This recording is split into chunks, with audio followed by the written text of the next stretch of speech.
ठीक है, चलो आज हम लोग देखने वाले हैं पहला चैप्टर क्लास 12 का इलेक्ट्रिक चार्जेस एंड फील्ड के कितने सारे फॉर्मूलाज हैं, उन फॉर्मूलाज को एक बार लिस्ट अप कर लेते हैं ताकि हमें रिवीजन में बहुत काम आ जाए। ठीक है, तो चलिए देखते हैं। सबसे पहला इसमें जो फॉर्मूला आ जाएगा हमारे पास वो है चार्ज का फॉर्मूला, जो आप लोग जानते हैं। चार्ज है Q, Q is equals to NE। ठीक है, Q equals to NE। Second एक और फॉर्मूला है Q को IT करंट इनटू टाइम। ठीक है, ये लिख लेना। सेकेंड फॉर्मूला हो जाएगा SI यूनिट चार्ज का, SI unit is coulomb, coulomb. CGS unit इसका हो जाएगा, CGS unit is state coulomb, state coulomb. ठीक है, स्टेशनरी कूलम्ब कहलाता है ये, शॉर्ट फॉर्म में स्टेट C लिखते हैं हम लोग, तो मैंने पूरा नाम लिख दिया। चलो नेक्स्ट आ जाओ, चार्ज के बाद हमारे पास आ जाएगा कूलम्ब्स लॉ, कूलम्ब्स लॉ। इस कूलम्ब्स लॉ का फॉर्मूला है हमारे पास, अगर दो चार्जेस सेपरेटेड है Q1 Q2 r डिस्टेंस पे, तो इस पे फोर्स का फॉर्मूला हो जाता है 1/4 pi epsilon not Q1 Q2 divided by r square. ये आ गया कूलम्बिक फोर्स का फॉर्मूला। थर्ड आ जाओ तुम इसमें electric field, electric field, electric field E ये वेक्टर क्वांटिटी है, फोर्स भी वेक्टर क्वांटिटी है। ठीक है, तो इसमें इलेक्ट्रिक फील्ड सारा मैग्नीट्यूड में ही लिख रहा हूं मैं। ठीक है, तो इलेक्ट्रिक फील्ड का फॉर्मूला इसमें आ जाएगा। अगर कोई पॉइंट चार्ज Q है और इसको P डिस्टेंस पे इलेक्ट्रिक फील्ड पता लगाना है यहाँ पे, तो यहाँ पे इलेक्ट्रिक फील्ड का फॉर्मूला हो जाएगा, ये रहा इलेक्ट्रिक फील्ड। इसका फॉर्मूला हो जाएगा 1/4 pi epsilon not Q upon R। Fourth number है जो relation between force and electric field है। ठीक है, relation between, between electric field and force.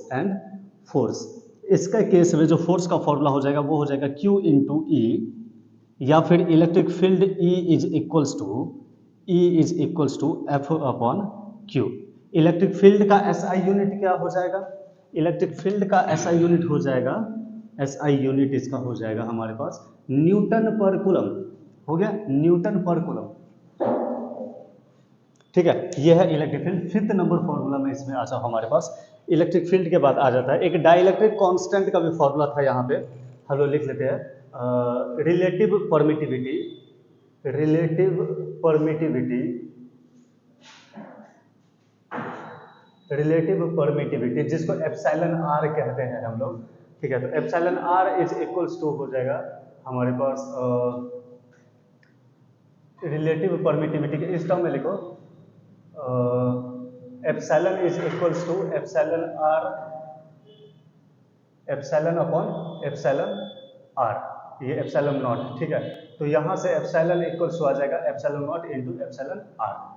ये हो गया एप्सिलॉन की वैल्यू। हमें उम्मीद है सारा शब्द समझते हो। ये है परमिटिविटी ऑफ फ्री स्पेस और ये है रिलेटिव परमिटिविटी, ये है परमिटिविटी ऑफ मीडियम। 6 नंबर में आ जाओ इसमें। 6th इसका हो जाएगा हमारे पास इलेक्ट्रिक फील्ड हो गया, फोर्स हो गया। इसके बाद हमारे पास जो आ जाएगा ये है dipole, electric dipole, electric dipole. Electric dipole के केस में अगर हम लोग देखेंगे, इलेक्ट्रिक डाइपोल जो P वेक्टर है, इसका जो इलेक्ट्रिक डाइपोल का फॉर्मूला हो जाएगा, दो चार्जेस इस तरीके से रहेगा -Q +Q, इसके बीच का ये रहा डाइपोल का डायरेक्शन। SI यूनिट इसका होता है, SI यूनिट इसका हो गया हमारे पास कूलम्ब मीटर।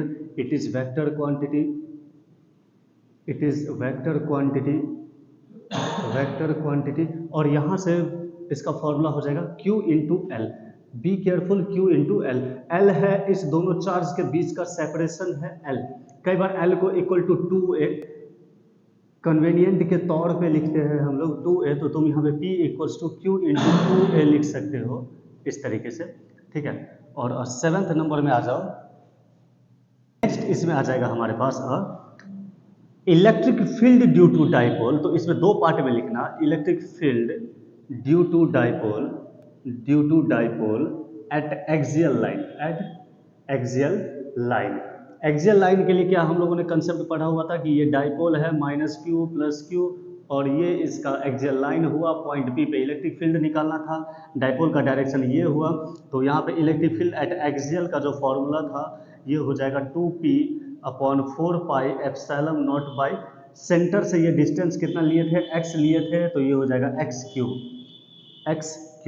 ठीक है, एक बात और इसमें याद रखना कि नेट इलेक्ट्रिक फील्ड का डायरेक्शन, यहाँ से नेट इलेक्ट्रिक फील्ड का डायरेक्शन डाइपोल के डायरेक्शन में है, तो लिख लेना direction of E axial is along with direction of dipole. Done. चलो, इसी का सेकंड पार्ट है हमारे पास, इसी का सेकंड इस ए का सेकंड पार्ट है बी, 7 का बी वाला पार्ट कि एट इक्वेटोरियल लाइन पे, जैसे ये है -q + q और ये रहा इसका इक्वेटोरियल लाइन या ब्रॉड साइड कहते हैं इसको हम लोग, पॉइंट P है जो x डिस्टेंस पे है यहाँ से, इसका जो इलेक्ट्रिक फील्ड हो जाएगा ये हो गया परपेंडिकुलर एक्सिस या इक्वेटोरियल एक्सिस, ये हो जाएगा 1/4 पाई एप्सिलॉन नॉट P/x³। ठीक है, तो इसका जो नेट इलेक्ट्रिक फील्ड का डायरेक्शन है वो डाइपोल के अगेंस्ट में होता है, ये है इसका नेट इलेक्ट्रिक फील्ड, ये परपेंडिकुलर, और ये रह गया इसका हमारे पास डाइपोल का डायरेक्शन। तो हम लोग लिख सकते हैं नोट में कि डायरेक्शन ऑफ, ठीक है, direction of E perpendicular is opposite to the direction of dipole, ठीक है, डायरेक्शन ऑफ डाइपोल। 7 का सी नंबर केस आ जाएगा हमारे पास।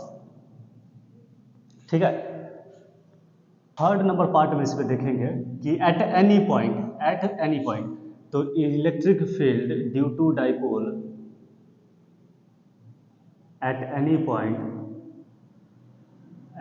पॉइंट, इसका जो फॉर्मूला हो जाएगा उस पर एक बार डायग्राम देख लेते हैं। ठीक है, तो ये तो हो गया axial line, sorry equatorial line, और ये हो जाएगा एक्सियल लाइन। तो एनी पॉइंट कहीं पर भी ले लो ना, इसको और इसको छोड़ करके यहाँ ले लिया मैंने, पॉइंट P यहाँ पे है, तो एक्स डिस्टेंस यहाँ लेंगे, एंगल थीटा है, तो इसका इलेक्ट्रिक फील्ड हो जाएगा हमारे पास 1/4 पाई एप्सिलॉन नॉट P/x³, ये हो जाएगा √3 cos² थीटा +1। ये जनरल इलेक्ट्रिक फील्ड का फॉर्मूला है डाइपोल के लिए, आ जाएगा यहाँ। ठीक है, आगे बढ़ते हैं अब हम लोग 8 नंबर में, वो है टॉर्क ड्यू टू डाइपोल। तो टॉर्क ड्यू टू डाइपोल का पहले एक डायग्राम देख लो अच्छे से, ताकि आपको डायग्राम बनाना पड़े तो बना लीजिएगा। यूनिफॉर्म इलेक्ट्रिक फील्ड, इस यूनिफॉर्म इलेक्ट्रिक फील्ड में आपको डाइपोल को डालना है इस तरीके से, -q + q यहाँ पे पॉइंट O, और ये एंगल इलेक्ट्रिक फील्ड के साथ देख लोगे, ये A है, ये A है, तो टॉर्क इक्वल्स टू फॉर्मूला हो जाता है यहाँ पे PE sin theta, vector form में हो जाएगा P vector cross E vector, और यहाँ पे लिख लेना at theta is equals to 0 degree, torque हो जाएगा मिनिमम, और एक बात और लिख लेना यहाँ पे at theta is equals to 180 degree, sorry 180 कह रहा हूँ मैं, अच्छा मिनिमम दोनों जगह पे होगा भाई, 180 पे भी और इस पे भी, 90 डिग्री पे हो जाएगा टॉर्क, मैक्सिमम हो जाएगा इसमें मैक्सिमम। ठीक है, आगे बढ़ो इसमें। नेक्स्ट है हमारे पास 9th नंबर में, ये है कंटिन्यूअस चार्ज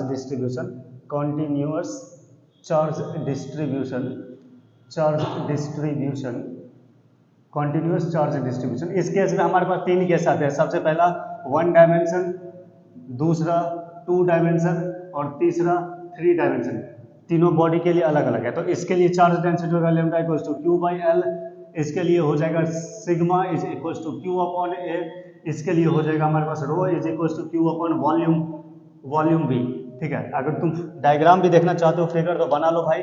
ये लाइन चार्ज है, इनफाइनाइट रहे फाइनाइट रहे, ये लाइन चार्ज है, इस पर चार्जेस इस तरीके से डिस्ट्रीब्यूटेड रहेंगे। ठीक है, SI यूनिट इसका हो जाएगा कूलम्ब पर मीटर, इसका हो जाएगा SI यूनिट कूलम्ब पर मीटर स्क्वायर, इसका SI यूनिट हो जाएगा कूलम्ब पर मीटर क्यूब। ठीक है, सारे स्केलर क्वांटिटी, ये सभी स्केलर क्वांटिटी होते हैं, स्केलर क्वांटिटी होंगे ये सभी। ठीक है, इसके लिए एक प्लेन शीट इस तरीके से बना लो, प्लस चार्जेस रखो या माइनस चार्जेस रखो। ठीक है, इसके लिए एक फुटबॉल टाइप का चीजें बना सकते हो तुम इसका। ठीक है, इस पे भी चार्जेस अवेलेबल है ऐसे। ठीक है, तो ये आ गया हमारे पास कंटिन्यूअस चार्ज डिस्ट्रीब्यूशन। नेक्स्ट लिखो इसमें 10 नंबर में इलेक्ट्रिक फ्लक्स, ये भी स्केलर क्वांटिटी होती है, फाई से इंडिकेट करते हैं इसको हम लोग। फॉर्मूला इसका हो जाएगा EA cos theta, vector form में लिखेंगे तो ये हो जाएगा flux is a scalar quantity, ये वेक्टर का डॉट प्रोडक्ट है, इस तरीके से ये आ जाएगा हमारे पास। ऐसा यूनिट इसका कितना होगा भाई, फ्लक्स का ऐसा यूनिट, तो फ्लक्स का ऐसा यूनिट हो जाएगा न्यूटन पर कूलम, तो न्यूटन मीटर स्क्वायर पर कूलम। ठीक है, it is a scalar quantity. आप इसका डायमेंशन भी निकाल सकते हैं आगे चल के। चलिए भाई एक और इसमें लिख सकते हैं, also for non uniform electric field के लिए फ्लक्स का फॉर्मूला हो जाएगा integration of E dot D A cos theta. ठीक है, लिमिट लगा सकते हो, इसको आगे चल के हम लोग करेंगे इसको। ठीक है ना, ये रहा इसका फ्लक्स का केस। ठीक है, इस फ्लक्स के बाद आगे हम लोग इसमें चलते हैं। Number 10 electric flux. 11 नंबर है इसका गॉस लॉ। गॉस लॉ में हमें पता है कि flux is equal to charge inside upon epsilon naught, ये पढ़े थे हम लोग। एग्जाम्पल अगर इसका देखते हैं हम लोग कि अगर कोई भी एक इरेगुलर बॉडी ले लो या फिर रेगुलर, इसके अंदर जितने चार्जेज हैं Q1 माइनस Q2 या फिर Q3, बाहर के चार्जेस है Q4, तो सीधा सीधा इसका फ्लक्स का आंसर हो जाएगा आपका सम ऑफ ऑल चार्जेस जो अंदर बॉडी के हैं, Q1 plus of minus Q2 plus of Q3 upon epsilon naught. ठीक है, ऐसा यूनिट सेम रहेगा न्यूटन मीटर स्क्वायर पर कूलम स्क्वायर। ठीक है, एप्लीकेशन ऑफ गॉस लॉ में देखेंगे तो हमारे पास आ जाता है electric field due to infinite line charge का, इनफाइनाइट लाइन चार्ज का। तो भाई इसको भी हम लोगों ने देख रखा था कि ये इनफाइनाइट लाइन चार्ज है, सारे पे चार्जेस कंटिन्यूसली डिस्ट्रीब्यूटेड है, पॉइंट पी पे इलेक्ट्रिक फील्ड निकालने थे, तो इसका इलेक्ट्रिक फील्ड था 2k lambda by R. Direct answer याद रखना इस फॉर्मेट में, k की वैल्यू 1/4 पाई एप्सिलॉन नॉट। ठीक है, आप इसी फॉर्मेट में इसको याद रखिएगा, अच्छा रहेगा, डेरिवेशन कर लीजिएगा, करना होगा तो एग्जाम में अगर आता है तो। नेक्स्ट आ जाता है electric field due to infinite plane sheet, infinite plane sheet, infinite plane sheet. तो इसके लिए आपके पास फॉर्मूला है, अगर एक इनफाइनाइट प्लेन शीट है जिसपे प्लस चार्जेस ऐसे है, पॉइंट पी पे इलेक्ट्रिक फील्ड निकालने हैं जो आर डिस्टेंस पे, तो इलेक्ट्रिक फील्ड इसका हो जाएगा sigma upon 2 epsilon not, sigma upon 2 epsilon naught. ठीक है, इसी के केसेस वगैरह बना लो, जैसे कि 2 पैरेलल शीट है। मैं सब पे इतना फोकस नहीं करूंगा, जो इम्पोर्टेंट वाला बात है उसी पे हम ज़्यादा फोकस करने वाले हैं। अच्छा, इसका चार्ज डेंसिटी सिग्मा है ना, सिग्मा वैल्यू कितना क्यू बाई है। यहाँ पे अगर निगेटिव चार्जेज अवेलेबल है तो इसमें इलेक्ट्रिक फील्ड यहाँ पे 0 हो जाएगा, बाहर में इलेक्ट्रिक फील्ड 0 हो जाता था, अंदर का इलेक्ट्रिक फील्ड हो जाता था sigma upon epsilon naught. Be careful, यहाँ पे 2 एप्सिलॉन नॉट है, यहाँ पे ओनली एप्सिलॉन नॉट है। ठीक है, नेक्स्ट करो 14 पे आ जाओ, हमारे पास एप्लीकेशन ऑफ गॉस लॉ में ही है। नेक्स्ट है इसमें electric field due to non conducting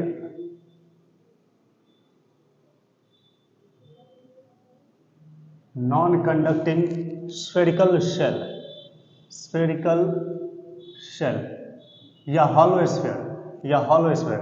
तो इसके भी 2-3 केसेस बनेंगे, एक ही फिगर में देख लो। सरफेस का एरिया r, बाहर गया है तो पॉइंट P रख लो r, और या फिर अंदर आया है पॉइंट P तो ये रख लो r। तो 3 केस है, if r is less then r तो ये इनसाइड वाला केस हो गया, इनसाइड वाले केस में इलेक्ट्रिक फील्ड 0 रहते हैं।